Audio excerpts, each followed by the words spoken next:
From haunted houses in Chicago to bizarre experiences with a Ouija board, today's podcast focuses heavily on spirit phenomena, as well as a strange gnome-like creature that enjoys playing pranks. So come with me as our listeners take us on yet another journey into the world of the paranormal. The first time it happened, I was sleeping and woke up because I felt a hand on my leg and I realized that I couldn't move.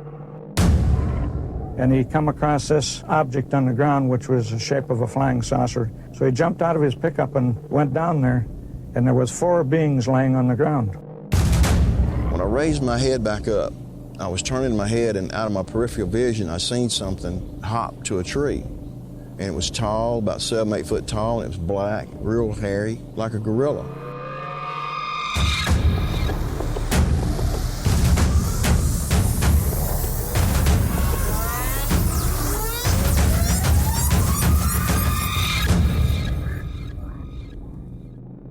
Welcome to the Paranormal Mysteries Podcast, and thank you for being here. I am your host, Nick Ryan. As always, I'd like to start the show by saying a huge thank you to our wonderful patrons. Robin, Cassandra, Juli, Kortnie, Tiffany, Steven, Mystica, Carley, Kyriakos, Euknecka, Mary, Andrew, Sarah, Angie, Nick, James S., Moly, Mattie, Kerrie, Collin, James P., Chris, and our newest patron, Christy. Your support and generosity is truly amazing, and it makes our podcast possible. Thank you so much. Our first story of the night comes from James. James shared a story with us in last week's episode regarding his friend's son, who is sensitive, and he had accompanied James on a few different trips to haunted cemeteries. Following James' last email to me, he shared these 2 stories. James calls their story, My First Residential Investigation. James says, After that experience with my friend's son, I started watching a couple of those ghost shows. They were all still pretty new. This was maybe 2008, and a couple of the shows seemed to be focused on helping people. I liked that idea, and thought maybe I could try to help someone, or at least give them some verification. A friend of mine told me that his aunt was having some issues in her new home. New, meaning it was built 11 years prior to her and her husband obtaining the property. My friend asked me if I would like to check the place out, as I was eager to try to help. She was a little reluctant, and her husband wasn't interested at all, although he was having experiences as well. Like most people in the scientific community, these people were skeptical. I don't know that I was ever told what her husband did for a living, but my friend's aunt was a doctor. According to what my friend told me, his aunt's coworkers at the hospital were getting concerned, asking her if she was okay because she looked like she wasn't getting any sleep, which was exactly the case, but she wasn't telling anyone what was going on at her house because she didn't want to come across as crazy. When I talked to her, she told me that one of her 2 dogs would wake her up at 1 a.m. every morning and growl at something that seemed to be moving around the bed. The other dog would just run out of the room. The husband's property, keys, tools, and the like would always come up missing or be relocated around the house. My friend and I went over there to check the place out. When I entered the room, I noticed goosebumps, so I took a picture of my arm, if for no other reason but to document the experience, but thought maybe that it was just due to us talking about it.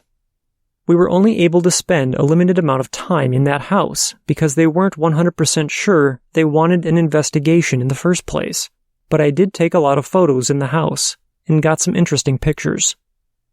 I went to a local spiritual shop to ask how to do a proper smudging, and I wrote it down, so when I went back to show her the photos, I gave her the sage stick and the procedure I was given. I called her a few weeks later, and it had seemed to have worked, although I asked my friend sometime later, and it had returned, but she seemed to have just accepted it and didn't feel the need to follow up. And of course, if she did, she knew what to do. Our next story of the night also comes from James, and this story is called Willow Springs, Illinois. James says, There's probably not a more haunted area around Chicago than Willow Springs. Archer Road, which passes Resurrection Cemetery, which is host to the famous Resurrection Mary, who, according to legend, was on her way to the Willowbrook Ballroom, which is on Archer Road as well, and is across the street from Irish Legends Pub that used to have an old mafia escape tunnel to the Willowbrook Ballroom, and both places, including the tunnel, that were all haunted. There is a coffee house on Archer and Willow Springs Road that is also notoriously haunted, and one of the previous stories I told you about with Monk's Castle and St. James Cemetery at Archer Road and Route 83. This area is host to many ghost stories, which brings us to mine. I was in the process of either finding a paranormal investigative group or building one, when I was invited to join a group that was supposed to investigate a residence on Archer Road, near Willow Springs Road. I brought a video camera and an audio recorder, which was all that I had at that point. There were other investigators there with equipment, setting up, and the main guy there was leading this event and was going to finish the night with a seance. With nothing to set up, I was eager to start, so I grabbed my video camera and I headed straight to the basement, and as soon as I hit the basement floor, all the hair on my arm stood straight up. In an effort to make sure it wasn't due to a power source, myself and a few others went into the surrounding rooms, looking for a logical explanation.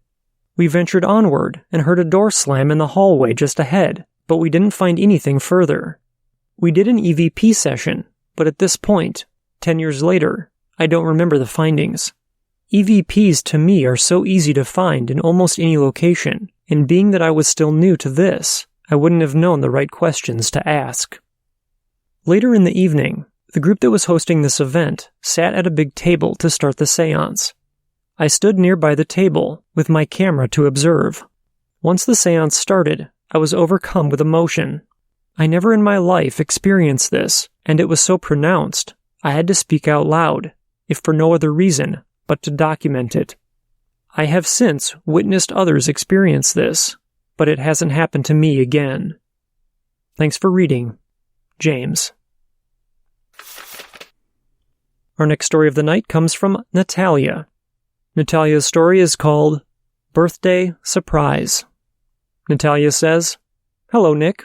This story isn't exactly about me. It's about my older sister and my dad. My grandfather died when my dad was 21, and must have visited my sister when she turned 1. This doesn't seem to be a bad encounter, but it still freaks my dad out sometimes. My dad was doing work at his desk in the corner, while my sister was sleeping peacefully. In another room down the corridor, there were balloons because it was my sister's first birthday. A balloon had drifted behind my dad, and he was spooked and felt a presence around him. So he put the balloon back in the room and got back to work. Half an hour later, my sister started to giggle, as if she was being tickled, and my dad looked behind him, and yet again, a balloon was next to my sister's crib. This was a different balloon, though, and it was a balloon with Happy First Birthday on it. He put the balloon back again and checked if my sister was okay. He still to this day has no idea how this happened, as he doesn't believe in paranormal activity. Natalia." Our next story of the night comes from Chris. Chris's story is called The Lady in the Hall. Chris says, "Hey Nick, I wanted to share another incident that happened to me. It happened in February of 2010. I was reading in bed before going to sleep. My cat, Jax, was lying on his side of the bed, the top corner near my head. I had just finished reading when I put the book up and turned the bedside lamp off. At that point, I turned over on my back and was looking at the ceiling fan. Jax jumped up from his spot and ran out of the bedroom. It started to get darker in my room, more oppressive. Then, with only what I can call my third eye, I saw a lady standing in my doorway. She had short hair with lines around her mouth, like longtime smokers get. She looked to be in her late 40s or early 50s. Her eyes had no irises.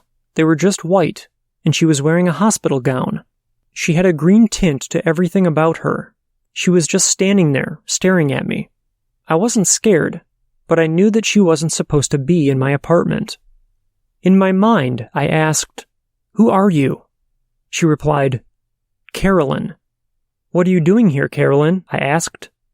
"I'm worried about my kids," was her answer. I told her, "Your kids will be fine, and you don't belong here. In the name of Jesus, I command you to leave here." At that moment, the room lightened up.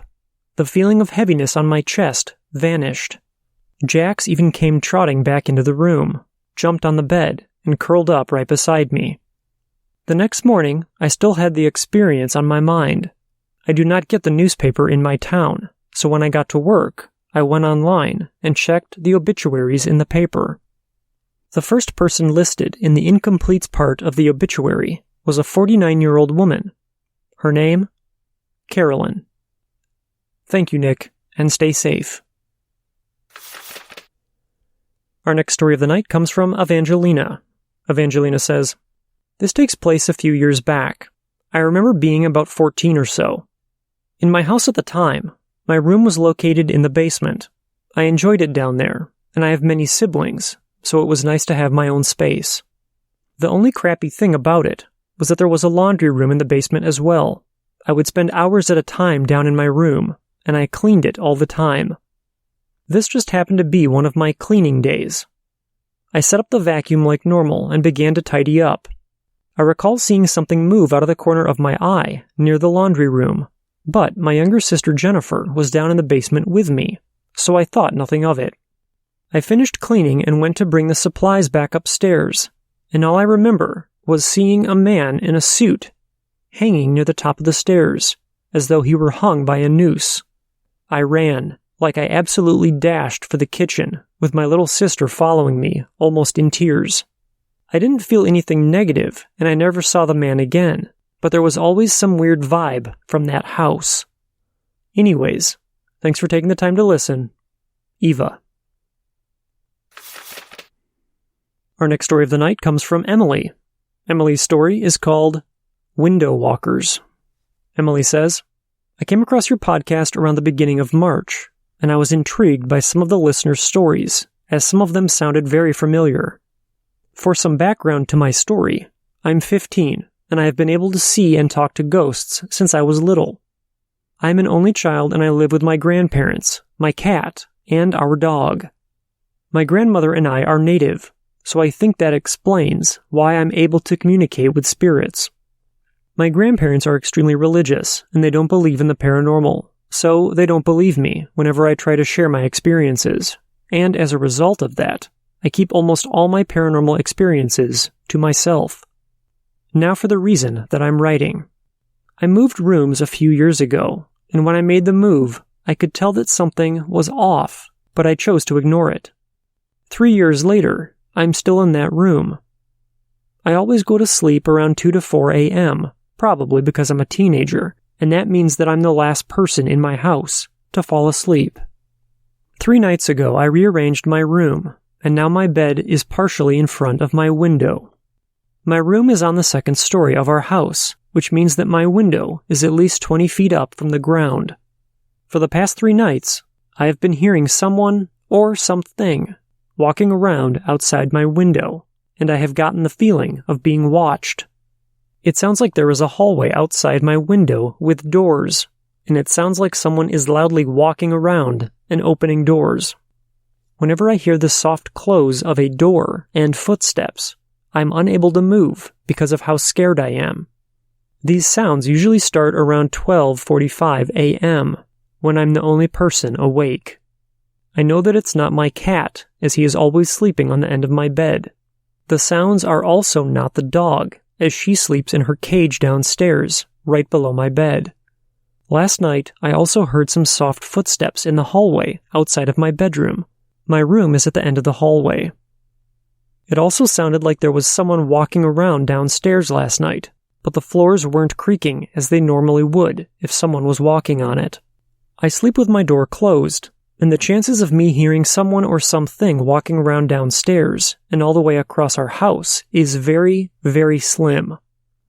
I normally slept with my door open until this January, when something in me told me that I need to keep my door closed at night. Naturally, I listened to my conscience, and I have been sleeping with my door closed ever since.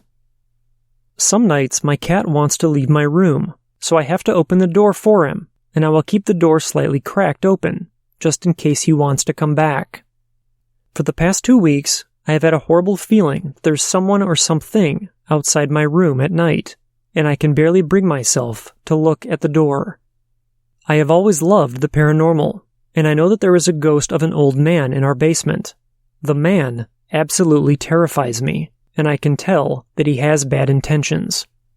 My mother is also able to see and communicate with ghosts, and she told me that the man was in our basement when she lived in the house. She also told me to never go into the basement alone.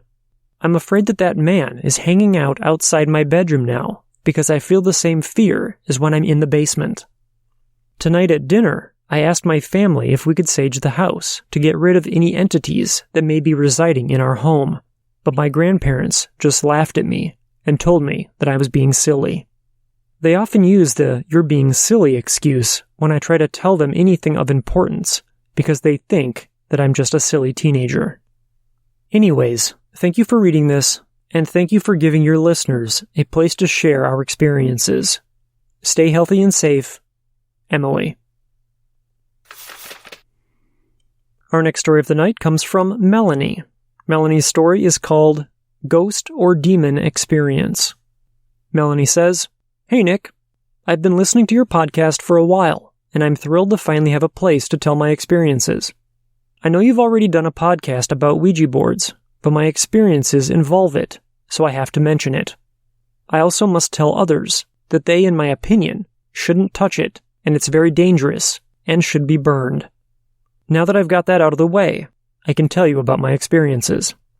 I have only had 2, but I can say they have opened my eyes and caused me to believe in the unimaginable. But on to my first experience. I think I was around 13, and I had been playing around with the Ouija board for a while, and I had never suffered any consequences for it, and honestly, I didn't even know if it was real. One night I was on my bed and playing with it alone, which is a big no-no in the game, and I had been asking the board a couple things, and sometimes I would get a response. Most of the time, I would get nothing, so I finally said out loud, "I'm done with this. If you're not going to do anything, why bother?" That's when one of the crosses I had hanging from my ceiling got hit by an unknown source, and it hit my wall. I guess you can say that I hightailed it and ran. When I told my mom what had happened and begged her to go look, she finally gave in. We both went to my room, and the cross was at a standstill, like it had never been touched. My second experience was when I was playing, and whoever I was talking to spelled out, "Did you know we have a dark side?" And I was confused because I hadn't asked anything about a dark side. After that I got bored and ended the game, and I went to sleep. In the middle of the night, I felt something tugging on the end of my bed, and the light came on, so I thought it was my mom, so I sat up and rubbed my eyes, and then froze. At the end of the bed was what looked like a girl just like me, except she had red eyes, wild hair, and no lips, and rows of sharp teeth, and fingers that ended in points. She was crouched on the end of my bed, and she whispered in a voice that sounded like an old smoker and someone being drowned at the same time, and she said, "We all have a dark side." I don't know if I had passed out or if it was a dream, but the next thing I remember, I was waking up in my dark room and running to my mom, but she again didn't believe me. I cried and fell asleep in the hallway outside of my room because I refused to go back in there for the night. I hope you and all of your listeners have a wonderful day. Our next story of the night comes from Andrea. Andrea's story is called Gremlins and a Happy Visit. Andrea says, "I stumbled across your podcast a little bit ago during work, and it has made the workdays just fly by. It's so nice hearing others who have strange experiences, and it's so nice that you have created a place for people to share. Thank you. I have several stories in my arsenal, but today I have 2 that I would like to share. Sorry if this is a bit long, but I want to explain as much as I can without it being too lengthy. The first story is about something that I've always called my gremlin. I've always had a little thing that I called my gremlin follow me and play little pranks and tricks on me and my friends. Little hallucinations, disappearing things, etc. I have lots of stories of the pranks if you want them. It isn't like the gremlins in the movie. It's just the name that always came to my mind when I describe it. When I was really little, I was able to see it in my dreams, doing horrible things. I actually just thought that it was all dreams until I was about 21 years old. My husband and I were renting the basement apartment at my dad's house, and I was trying to do a pest evaluation of the place, so I lifted up a panel in the drop ceiling, and there, about 3 panels away, was the darn thing from my dreams. It is sort of a combination between an iguana and a gnomish-looking thing, with strange red eyes that are always looking at you, 2 eyes in the same static spot, no matter what direction the head is looking. The body isn't fully solid either, sort of smoke-like. Very odd-looking. To be honest, I wasn't really scared of it. I knew exactly what it was, and I knew that it couldn't harm anything. It was just annoying as crap. I never reacted to its antics anymore. I just pretended that it didn't exist, because it was just part of my day-to-day. Even though it always did stuff to my friends, I never really had many friends that believed, other than they thought weird stuff just happened around me, and they accepted that. Eventually one of my friends needed a place to stay, and we let him room in the basement apartment with us. This was about 2 weeks after seeing the gremlin in the basement drop ceiling. Right after that, it was like the gremlin hit the jackpot. Everything that could happen did. The roommate kept thinking that I was joking with him because I knew he wasn't a believer, so he never wanted to believe the gremlin was real. The gremlin did not like this and decided to screw with him royally.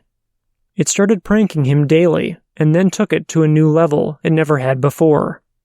So to explain what happened next, here's a quick fact. My husband and I are poly for females only, and our roommate knew this and loved to be nosy. One day my husband and I went to a party with our roommate, a brunette heavyset female friend of mine, her brunette boyfriend, and the brunette brother of the roommate. It was a very small pool party with the described individuals, as we were the only people in the public pool at the time of the party. Eventually, everyone other than myself got into the hot tub. I was left as the only person in the whole pool. I just swam around on my back, staring at the clouds for about 15 minutes. I then swam to the edge of the pool, got out, and went into the hot tub. Our roommate had this really big, stupid grin on his face. I asked him what was up, and he asked me if I got her number. I asked him what he was talking about, and he and his brother said that I had been standing in the pool for 15 minutes, talking to a super hot, skinny, blonde girl, and they wanted to know if I had been successful in getting her number, and when the date was. I, again, had been alone in the pool, and I told them that. It couldn't have been my friend. She was heavy-set, brunette, and had been in the hot tub the whole time. The roommate then laughed and told me that I didn't have to be embarrassed that I didn't get her number, when my husband and my female friend chimed in saying that I had just been swimming on my back the whole time. This fight went on for about an hour, neither the roomie or the brother wanting to believe that the female had not been there. I even remarked that it was probably the gremlin up to the usual and to just ignore it, and they just went crazy on me, creating a huge public scene. Luckily, we were still alone at the pool. The next day our roommate started to see this girl around every corner, and all of the pranks that had happened to me started to happen to him. He was terrified and eventually just moved out without paying rent. The funny thing is that the gremlin left with him. I haven't had an occurrence since. The roommate must have been more fun. The second story is a happy spirit story, inspired by 2 of the most recent podcasts. My cat had to be put down May 9th of this year, at 6 years old, due to an unknown genetic deformity of an internal organ. Super sad, and my husband and I were devastated. I was having a super hard time accepting that it was even real. Quick side note, I am a believer in cremation, freeing souls. 3 days after she passed, I had a dream, if you can call it a dream, that was unlike any dream I had ever had. I was putting laundry away in the drawer under our bed, and I heard our Juli meow. It was more than just a dream meow. It was a real meow. I could feel vibrate my eardrum. I jumped up and she was on our bed, standing happy the way she always did. I scooped her up and I could feel her fur on my skin, and could feel her push her head against my chin the way she always did. It was more than real. I ran into the kitchen to my husband to show him that she was alive, and she disappeared. I yelled at him to tell him, and he replied, "Yeah, I can hear her, but I can't see her," and that is when I woke up. I went to tell my husband, and he told me that the night before, he had been at the computer, and all of a sudden the candle just started going crazy and acting unnatural. He had turned the computer off, trying to see what was going on, and it went on like that for several minutes, and then it just stopped. He has never been sensitive to the strange happenings. He believes that in the so-called dream, she came to me to tell me that only I was going to be able to see her to say goodbye. She tried, and he couldn't see her. Strangely enough, that was the night she was cremated.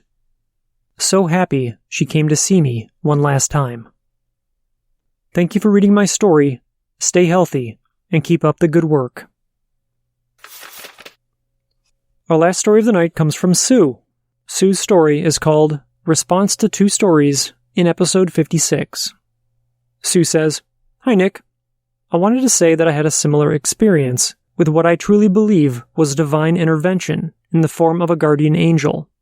I was driving my daughter and her friend to a beauty pageant to watch their friend compete. While driving on a fast-moving highway, suddenly a young teenage couple went bolting into the roadway in front of me. I was certain that I would hit them, but somehow, instead of hitting them, they hit my car from the side lightly and were not hurt. I cannot imagine how that possibly happened. It had to be some supernatural manipulation."